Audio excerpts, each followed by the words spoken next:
Welcome to episode 16 of the One Day at a Time podcast. Hello, everyone. In today's episode, I'm going to be sharing about my word for 2021.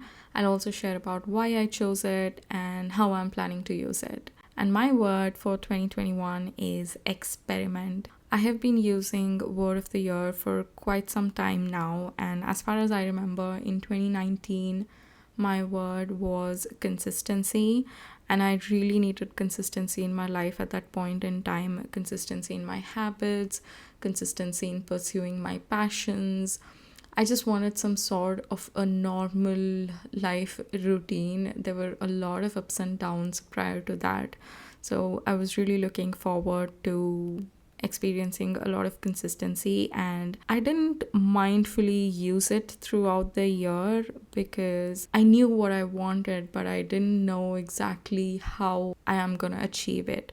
And that's something that I feel like I pinned down in 2020. I used a phrase called, instead of a word, I used a phrase called one day at a time.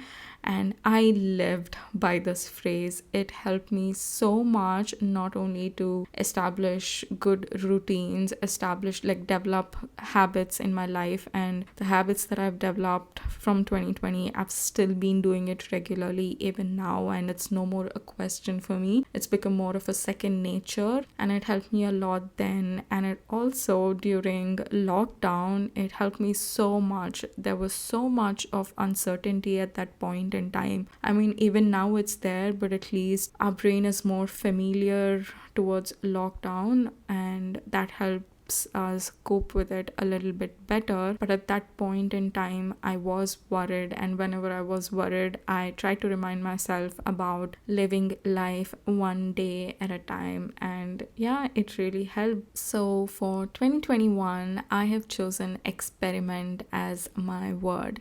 And the main reason why I chose this word was for growth, for spiritual growth and personal growth, just to grow as a human being.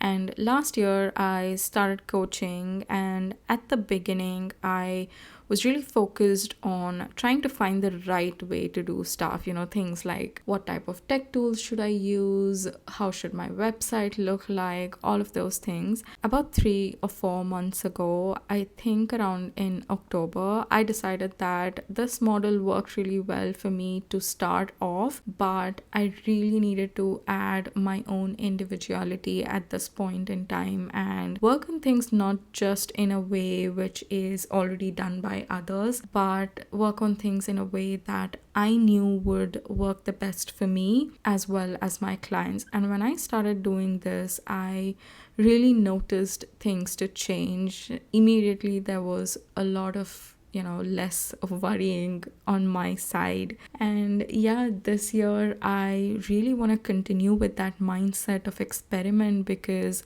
one, I feel like it takes away the fear of failure, because whenever we work on things in order to succeed, fear of failure automatically flows with it.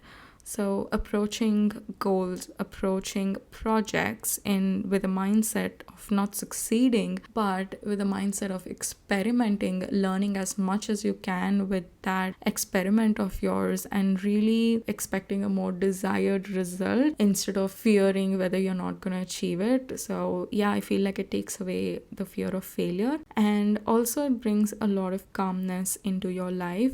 And I have been approaching tasks in my business with this experimental mindset, and I've noticed that I'm much more calmer now. And yeah, who doesn't like a calm life?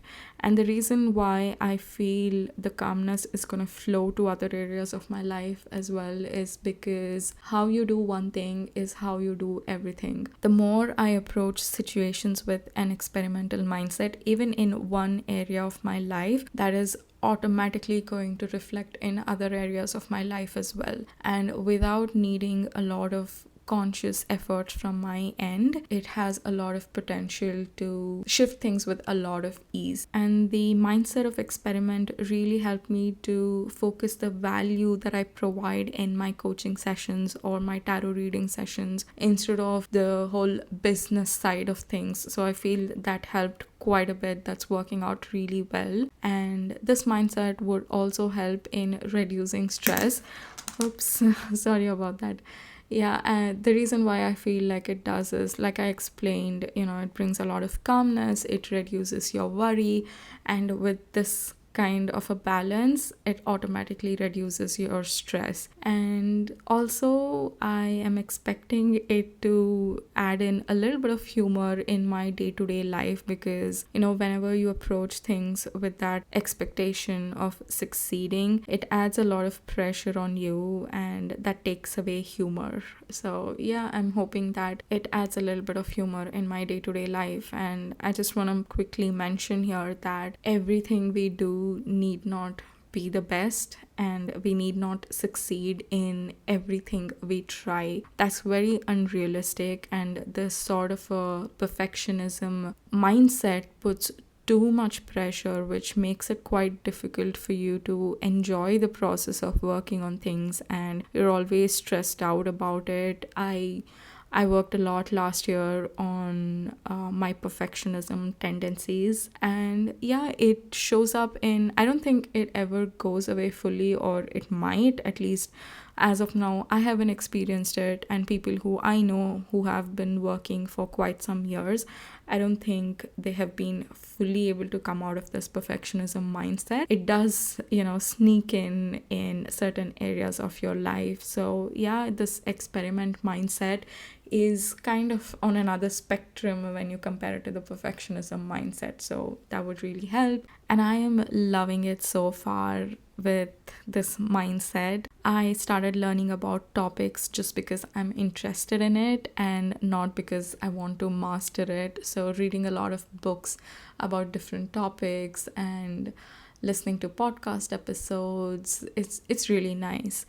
And I'm also planning to start a new hobby soon. So like I said, this mindset is not just going to help you in one area of your life. It's not just serious growth, for the lack of a better word, but also in really fun ways. It helps you to push you out of your comfort zone a little bit. So yeah, I'm hoping to start working on a new hobby soon. I have always loved sketching, and I really enjoy that, and I have dipped my toe into painting some stuff. It never really comes out well, so I get disappointed and I just don't do it. So this year I'm hoping to try a bit of painting and really, just for the fun of it, just experiment it and see what happens. And if you have listened to my previous episode in which I have interviewed Laura, she is a mindset coach as well as a yoga teacher. This was another thing that I experimented with, interviewing people for my podcast. It was so much fun, and I keep having such similar conversations with people who I know. And yeah, it was really nice to bring that conversation to you guys, and I always like listening to two people talking on podcast episodes. So yeah, it was such a fun experiment, and I am planning to do more such episodes wherein I bring on people and we just have a chat and introduce people who you might not know to you guys. It was really nice. And this word experiment is also helping me unblocking a lot of my limiting beliefs that I had. And it feels, I don't know, the word I can think of is freedom. I experienced so much freedom. It feels like a heavy baggage has been lifted off my shoulders. If you have overcome any limiting beliefs, you would know what I'm talking about, the feeling that you experience once you're no longer under that pressure of that limiting belief. So it was extremely freeing, and I do want to stress here that I am able to witness these things, these changes, to see how these things are helping, because I have been working on personal development for quite some time now, and I also consistently journal a lot. It's almost like I think it's every single day and even during my meditation sessions. So yeah, in order to even notice or to be able to recognize the things that you are experiencing, I feel it does need some time that you need to spend on your own. Meditation you spend on your own, journaling I spend on my own. I mean, I do it with a friend of mine, but we do put a timer, and for 5 minutes we just write on our own. We don't talk to each other during those 5 minutes. So it takes some time out of your day-to-day life to really sit with yourselves and to listen to your thoughts. I highly recommend you to choose a word. Episode 14 will really help you. I talk about how exactly you can choose your word the right way so that you're more mindful about it, and I don't want you to experience what I experienced in 2019.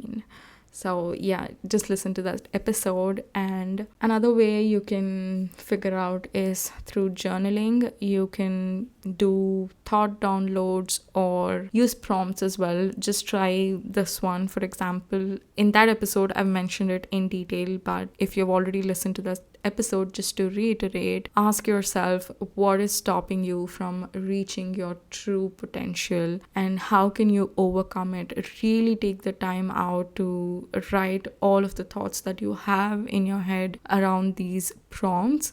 And I also used tarot cards. I think this is something that I didn't mention in the other episode. I use tarot cards. It's a great personal development tool and I use it for guidance. My clients love their weekly tarot reading sessions, and looking at their progress week on week really inspires me to keep doing the same for myself as well. There are quite a bit of tools. Use them to really guide you, and then you will find your phrase or your word very intentionally. Again, I do want to reiterate that it's going to help you in all the areas of your life, because how you do one thing is how you do everything.